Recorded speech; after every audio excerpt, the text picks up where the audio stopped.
కార్యక్రమం జరగాలి, నియోజకవర్గంలో ఎక్కడ ఏ కార్యక్రమం జరిగినా కనీసం ఇంటిమేషన్ కూడా లేదు. నిన్న మినీ మహానాడు జరిగింది, ఎవరికి చెప్పలేదు, ఎవరు కనీసం రావడం చెప్పలేదు. ఎవరో వాళ్ళకి కావాల్సిన తీసుకొని వాళ్ళు చేసుకుంటున్నారు. అట్టప్పుడు మేము కూడా మూకుమ్మడిగా మేము కోట గ్రూప్ అని ఎట్లా ముద్రపడింది మాకు. మేము ఒకటే డిసైడ్ అయినాం.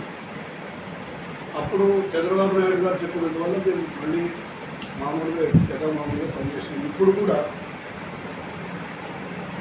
ఈ పరిస్థితిని సంవత్సరం అయిపోయింది, ఇంకా మేము ఎక్కువ రోజులు వచ్చుకుని ఉండలేదు. కనీసం ఏ చిన్న పని కూడా మేము చేసుకోలేకపోతున్నాం. కనీసం వైకాపా గవర్నమెంట్ ఉన్నప్పుడన్నా మేము మమ్మల్ని చూసే వాళ్ళు కోట రూపాయలు పని మమ్మల్ని చూసి భయపడుతుంటే ఎవరు మా జోలికి వస్తుంది.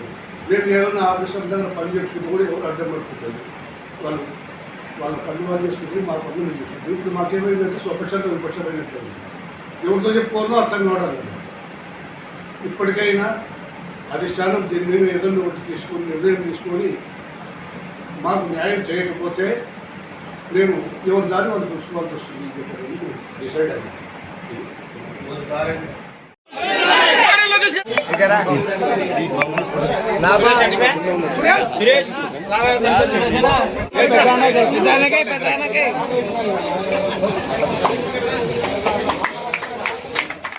విష్ణువర్ధన్ రెడ్డి గారు ఎప్పుడు ఏ వర్గం అనేది ఆప్షన్, అది కేవలం పైనుంచి ఎవరైతే ఇంటెలిజెన్స్ ఇప్పుడు ఇక్కడ నేను పనిచేసినానో పైనుంచి మెసేజ్లు వచ్చినాయి. ఆ మెసేజ్లు చూసుకొని మేము కూడా పోయినాము. పార్టీ ఆఫీస్ నుంచి మెసేజ్లు వస్తున్నాయి. ఆ మెసేజ్లు అన్ని గ్రూపులలో వస్తున్నాయి.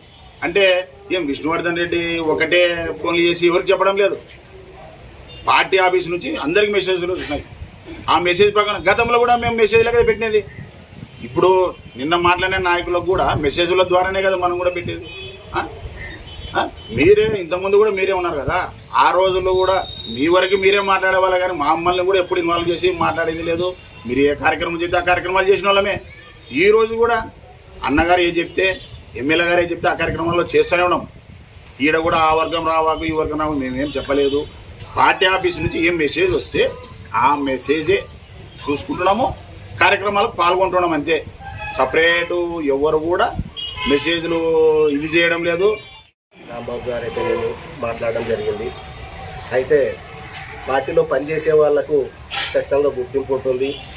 మరి మీరు పనిచేసామంటున్నారు, మరి ఎలక్షన్ల రోజు మీరు ఏ బూతుల్లో ఎంతమందిని ఏజెంట్లను కూర్చోబెట్టారు, మరి మీరు పోలింగ్ బూతుల దగ్గర వచ్చి ఎంతమందితో ఓట్లు వేయించారు, మరి దాన్ని ఆలోచన చేసుకోవాలా. మరి ఒక నాయకుడేమో రాత్రి మాకు డబ్బులు పంచలేదని కొంతమంది పోతే డైరెక్ట్ వైసీపీ ఓటే అని చెప్పిన వాళ్ళు కూడా ఉన్నారు. అదేవిధంగా మరి కొంతమంది నిన్న మాట్లాడుతూ మాకు ఈ వైఎస్ఆర్ గవర్నమెంట్లోనే పనులు జరిగేటివి అని అంటున్నారు. మరి ఎవరు కోవాటులు, ఎవరు వైఎస్ఆర్ పార్టీలో పనులు చేయించుకున్నారు, ఎవరు నిజాయితీగా పార్టీలో పనిచేస్తున్నారు అనేది అధిష్టానము చూస్తూ ఉంటుంది. ఇంటెలిజెన్స్ రిపోర్ట్ ప్రకారమే ఇవల్ల జరుగుతూ ఉంటాయి. కష్టపడి మీరు కూడా పనిచేయండి.